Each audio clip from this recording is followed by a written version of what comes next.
Today I want to talk to you about fear. Fear is a guardian, primitive and powerful, meant to protect, but left unexamined, it becomes a jailer.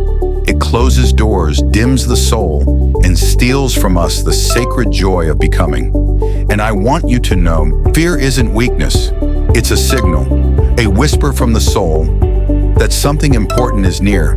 If you're lucky, you'll live long enough to reach a point where enough days are behind you, and you'll notice it's not the accomplishments you dwell on, it's the missed chances, the risks you were too afraid to take, the moments you hesitated and watched them pass. Fear is a teacher, a mirror, a compass even, but only if you're willing to face it. So let's ask the real questions. What am I truly afraid of?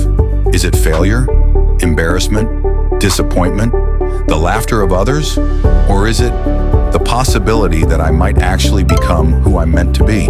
See, most people think fear means stop, but son, fear can also mean go. Go slowly, go carefully, but go. The truth is, everything you want, everything worth having, lives on the other side of fear. And the things we avoid out of fear, they don't go away, they grow. In silence. Let me give you 10 things to remember. 10 tools for your journey. 1. Name the fear. Say it out loud. I'm afraid of failing. I'm afraid they'll laugh. Speak it, because the unspoken fear becomes the loudest. 2. Write it down. Break it into smaller pieces. Fear becomes easier to manage when it has a name. 3. Question it. Ask, is this fear trying to protect me or limit me? Sometimes fear is wise, but sometimes it's just a memory wearing a mask. 4. Make it small. Take one step at a time. Your actions don't need to be grand. To eat an apple, it starts with one bite.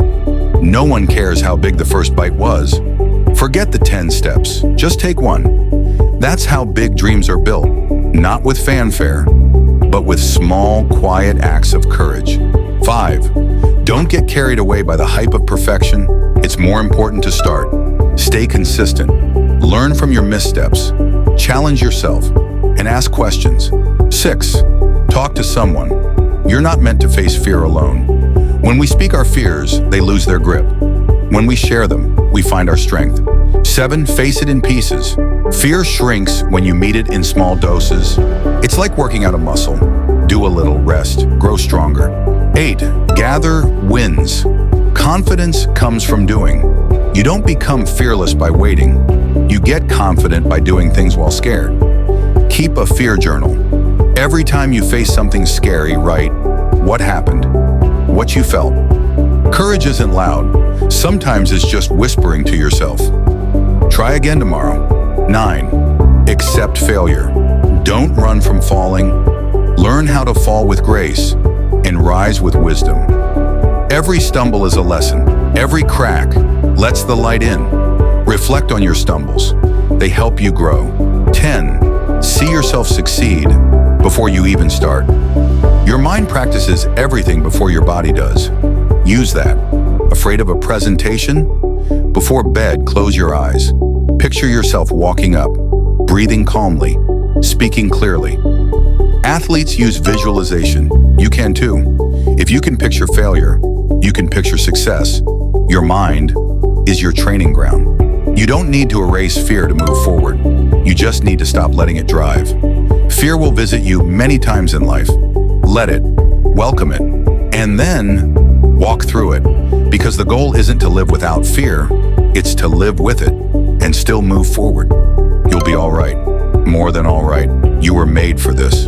For all the sons, daughters, fathers, and mothers, fear is a deeply human emotion, often rooted in our past pain or imagined future. Left unchecked, it weighs us down, clouds our thinking, and robs us of joy.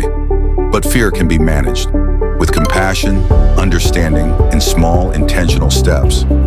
We can learn to walk with fear instead of running from it. Often the journey through fear is where courage is born and where love leads the way. We must teach our young and remind ourselves that fear is not truth. It is a message, not a master. When we freeze, when we flee from fear, we forfeit the very ground that growth demands. And the cost? Missed opportunities, hollow regrets, and unlived life.